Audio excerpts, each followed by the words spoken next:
Hello to all, welcome to my channel. My name is Jyoti Prajapati. I'm a data scientist.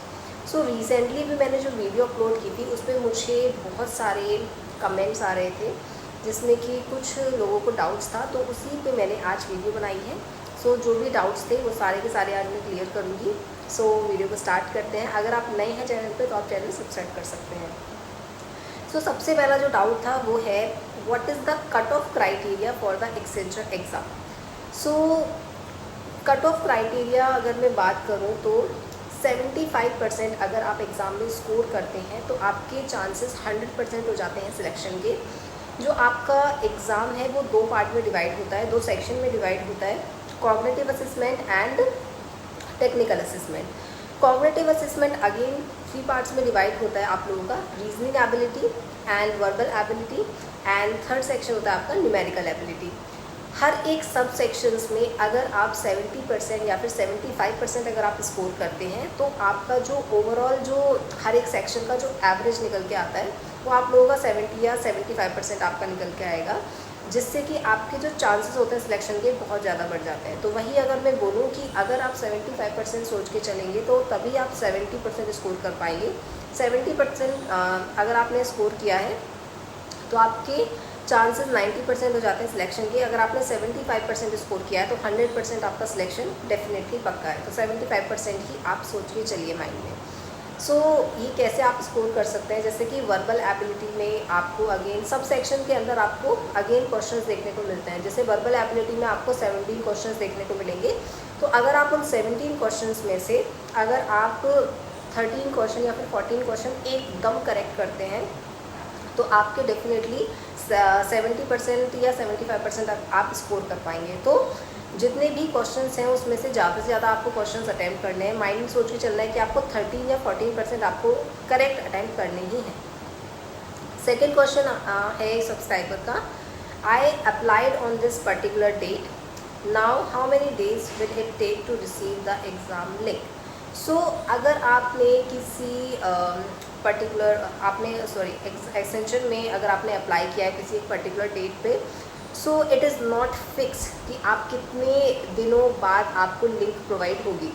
हो सकता है कभी कभी 15 दिन में वो लिंक प्रोवाइड कर देते हैं, कभी कभी 1 मंथ लग जाता है, कभी कभी 2 मंथ्स लग जाता है. डिपेंड करता है कि आप ऑन कैंपस अप्लाई कर रहे हैं फिर ऑफ कैंपस अप्लाई कर रहे हैं. अगर आप ऑन कैंपस अप्लाई कर रहे हैं तो आपको विद इन अ मंथ आपको लिंक प्रोवाइड हो जाता है. लेकिन अगर आप ऑफ कैंपस अप्लाई कर रहे हैं तो आपको बहुत टाइम लगता है, क्योंकि एप्लीकेशंस बहुत सारी होती हैं, इसीलिए टाइम भी ज़्यादा लग जाता है. सो इसका मतलब ये नहीं है जैसे कि आपने अप्लाई किया है बहुत टाइम हो गया, आपको विद इन अ मतलब 1 मंथ हो चुका है लेकिन आपको लिंक प्रोवाइड नहीं है, तो आपको वेट करना है, बस स्टिल वेट. इसका मतलब ये नहीं है कि आपका जो एप्लीकेशन है वो रिजेक्ट हो गया. सो अगर आपको लिंक प्रोवाइड नहीं होती है तो आपको बस वेट करना है. अगर आपका एप्लीकेशन रिजेक्ट होगा तो वो आपको मेल सेंड करेंगे कि आपका जो पर्टिकुलर जो रिज्यूम है या फिर आप जो है इस पर्टिकुलर पोजीशन के लिए एलिजिबल नहीं है, तो वो आपको एक मेल सेंड करेंगे that you are not eligible for this particular job और for this particular position. Third question है, how many coding question should be done for SC and AASE role. So SC role के लिए आपको एक coding question बिल्कुल correct करना है. अगर आप एक कोडिंग क्वेश्चन करेक्ट कर लेते हैं तो आप SC रोल के लिए सिलेक्ट हो जाते हैं, तो आपको SC रोल साइन हो जाता है. अगर आप 2 कोडिंग क्वेश्चंस बिल्कुल करेक्ट करते हैं तो आपको AASE रोल असाइन हो जाता है. तो SC रोल के लिए आपको एक कोडिंग क्वेश्चन करेक्ट करना है, AASE रोल के लिए आपको 2 कोडिंग क्वेश्चन करेक्ट करने हैं. कभी कभी ऐसा भी देखने को मिलता है कि किसी ने पहला क्वेश्चन 100% एकदम टेस्ट केसेस के हिसाब से करेक्ट किया है, सेकंड क्वेश्चन उन्होंने 75% करेक्ट किया है, तब भी उनको AASE रोल असाइन हो जाता है. लेकिन इट इज़ नॉट 100% करेक्ट, मतलब कि ये कभी कभी होता है. सो आपको माइंड में यही सोच के चलना है कि आप 2 कोडिंग क्वेश्चन जो है वो बिल्कुल ही करेक्ट करेंगे, एंड अगर आप करेक्ट करते हैं तो आप सिलेक्ट हो जाएंगे. थर्ड डाउट का क्वेश्चन ये है कि whether communication round is elimination round और नॉट. सो जो कम्युनिकेशन का जो राउंड होता है वो एलिमिनेशन राउंड नहीं होता है, बट जो कोडिंग क्वेश्चन जो कम्युनिकेशन का जो राउंड होता है, इसमें जो स्कोर आपको मिलते हैं, इस स्कोर का फाइनल जो एक स्कोर निकल के आता है उसमें एडअप होता है। एंड ये जो कम्युनिकेशन राउंड है, इसका जो स्कोर है ये आपके फाइनल रिजल्ट में बहुत हेल्पफुल होता है। फॉर एग्ज़ाम्पल, आपने किसी भी पर्टिकुलर राउंड में या फिर किसी भी स्टेप पे आपने थोड़ा सा कम अच्छा परफॉर्म किया तो आपको वहाँ पे कम स्कोर मिले होंगे। वहीं अगर आप कम्युनिकेशन राउंड में आपने बहुत अच्छा परफॉर्म किया है तो आपको इसके जो स्कोर होंगे वो वहाँ पे आपके एडअप हो जाएंगे, वहाँ पे आपका बैलेंस हो जाएगा।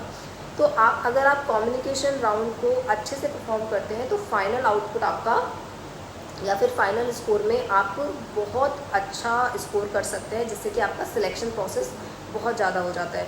अगर आप कम्युनिकेशन राउंड को बहुत हल्के से लेते हैं तो फिर इससे क्या होता है कि आपने अगर किसी और स्टेप में थोड़ा कम अच्छा परफॉर्म किया है तो इस यहाँ पर भी आपके स्कोर कम है, वहाँ पे भी आपके स्कोर कम है, तो ये जो है ये आपका एलिमिनेशन का रीज़न बन जाता है।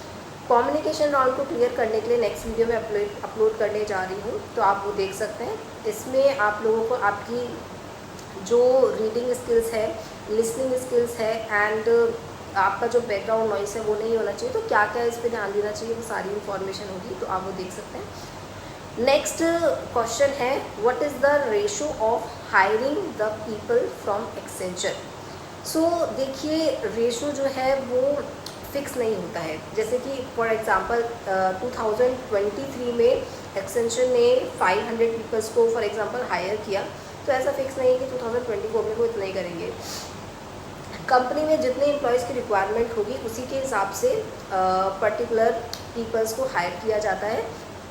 फॉर एग्ज़ाम्पल अगर 10 की रिक्वायरमेंट है तो 10 को हायर किया जाएगा, बट एक्सेप्शन यहाँ पे ये होता है कि अगर 10 की रिक्वायरमेंट है एंड बहुत सारे कैंडिडेट्स हैं, जिसमें कि कुछ ऐसे कैंडिडेट हैं जो कि बहुत अच्छा परफॉर्म कर रहे हैं, तो वो उनको भी हायर कर लेते हैं। तो आपको माइंड में ये नहीं सोच के चलना है कि बस 10 की हायरिंग है, बस 10 की हायरिंग है। आपको बस अपना बेस्ट देना है।